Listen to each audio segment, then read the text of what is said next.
What's good, YouTube? It's Nas, and we back with another video. Road to 300 subscribers, of course, and in today's video, we're going to be talking about an all-time legend, and I'm surprised I didn't do this video already, in Vince Carter. And Vince Carter is most likely known for being a dunker, the dunk contest and all that, him being the oldest player to ever play in a basketball game, which his record's probably going to be most likely broken by LeBron James if he keeps playing the way he's playing. But Vince Carter was nice, bro. He had a jumper, he had the handle, and most people don't know he had the chance to go to the NBA Finals when he was playing against Allen Iverson. But let's just get to his career.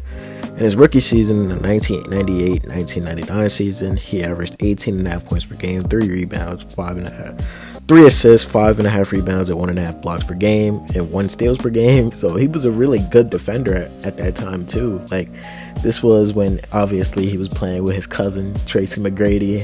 Them two were a dynamic duo as young as they were, and I wish they would have stuck together, because imagine Tracy and Vince Carter on the same team, bro. Like, both of them in their peak, their prime. Let's imagine that, because they were, but they obviously weren't ready yet. And T-Mac decided to leave, and he said that it's Vince Carter's team, and rightly so it was. And in his second season, Vince Carter emerged, where he won the dunk contest. He averaged 25.5 points per game, 4 rebounds, and 6 assists, averaging 1.5 blocks per game, 1.5 steals per game. And this just showing that he was more than a dunker, bro. Really, him putting up these stats nowadays and now in society, he would be an all-star starter, and there's no doubt about it. And Vince Carter was an all-star starter at that time, but I'm pretty sure he didn't make the all-star game this year. He made it the very next year, because that's when everybody learned about the name of Vince Carter. He made a name for himself in that dunk contest, and everybody remembered his name now. And let's not say he made a name for himself, because I didn't say in his rookie season when he averaged 18 points. He won Rookie of the Year that season in the 1998 draft class, but Vince Carter obviously ended up getting better again in the 2000-2001 season, where Vince would have his best season in the NBA, where he averaged 27.5 points per game, 4 rebounds, and 5.5 assists, and with 1.1 blocks per game and 1.5 steals per game. And this was the season, obviously, where he graduated from college and he went to go play in the basketball game the same day. No, that really hasn't been done before. If it has, y'all let me know in the comments. But Vince Carter really graduated from North Carolina, flew back to Toronto, and played in the Game 7 against the 76ers. And Vince Carter had a chance to send the game to overtime or even win the game, I'm pretty sure. But he missed the fadeaway 3, and obviously Allen Iverson would go on to go to the finals and lose to Kobe Bryant and Shaquille O'Neal, which Vince Carter wasn't beating them to. Let's just keep it a buck. But in this next season, Vince Carter, in the 2001-2002 season, he averaged 24.5 points per game, 5 rebounds, and 4 assists, with 0.7 blocks per game and 1.5 steals per game, still showing that defensive improvement. And over these next couple seasons, you're going to notice that Vince Carter didn't want to be in Toronto no more, which you're going to see the averages drop down, and there really wasn't any help for him, basically. In the 2003-2004 season, in the 2002-2003 season, his stats would drop off. He would average 20.5 points per game, 4.5 rebounds, and 3 assists, with 0.9 blocks per game and 1 steal per game. And I'm pretty sure this was the season where he got injured and he only played a certain amount of games, which sucks, because he's really been durable throughout his career. And yeah, he only played 43 games this season. This would be his lowest amount of games. And the next season, the 2003-2004 season, he went back on track, where he averaged 22.5 points per game, 5 rebounds, and 5 assists. And obviously this would be his last season in Toronto, which he had an abrupt ending to Toronto. Obviously Toronto was hating on him for years after that, and he had that return game to Toronto, which is remembered, where everybody in their fucking families was booing Vince Carter. Like, they was going stupid in that arena, which was full-heartedly deserved, because he really gave up on that franchise. But you can't really blame him, because there was no really talent there, except for when Chris Bosh obviously arrived, and that was already too late, because it was the rookie Chris Bosh. I just did a video on Chris Bosh.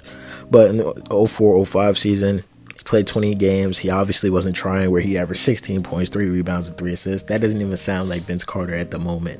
Like, the stats I just told y'all, that Vince Carter averaging 15 in his prime, it just doesn't make sense. But he would go to New Jersey, where obviously he would shape another huge portion of his career. Like, he stopped. We see some athletic plays here and there. I'm going to try to mix in the clips of him in Toronto and him in New Jersey, because both of the highlights are insane. He had the crazy dunk over Alonzo Mourning that season, where he, oh shit, I just remembering that dunk makes me sad for Alonzo Mourning, because that shit is crazy, bro. Like, he did not, he hit that nigga and dunked on the center at the same time, bro. But him and Jason Kidd were a dynamic duo. They were one of the best dynamic duos in the league. They were an all-star duo, and they really didn't accomplish anything. They really didn't accomplish anything like going to the finals, which was expected if you have a player of Vince Carter and Jason Kidd's talent on that team. And I'm pretty sure they still had Kenyon Martin at the time, and they had a young Richard Jefferson, who was a good role player at that time. But in the 05-06 season, he averaged 24 points, 6 rebounds, and 4 assists. In the 06-07 season, he averaged 25 points, 6 rebounds, and 5 assists. He's just putting up the numbers here now. And he only played 5 seasons in New Jersey, which shows he was that good enough to have his jersey retired in 5 seasons, bro. In his next season, the 07-08 season, he averaged 21 points, 6 rebounds, and 5 assists.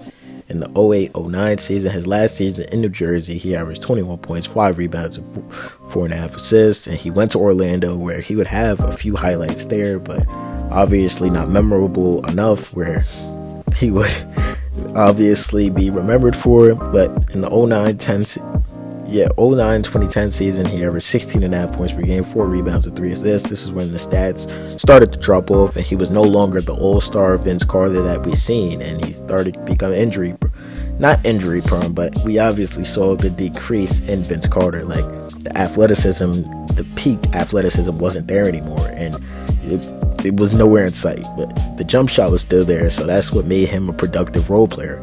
In the 2010-2011 season, he averaged 15 points, 4 rebounds, and 3 assists before getting traded to Phoenix, where he would average 13.5 points per game, 3.5 rebounds, and 1.5 assists.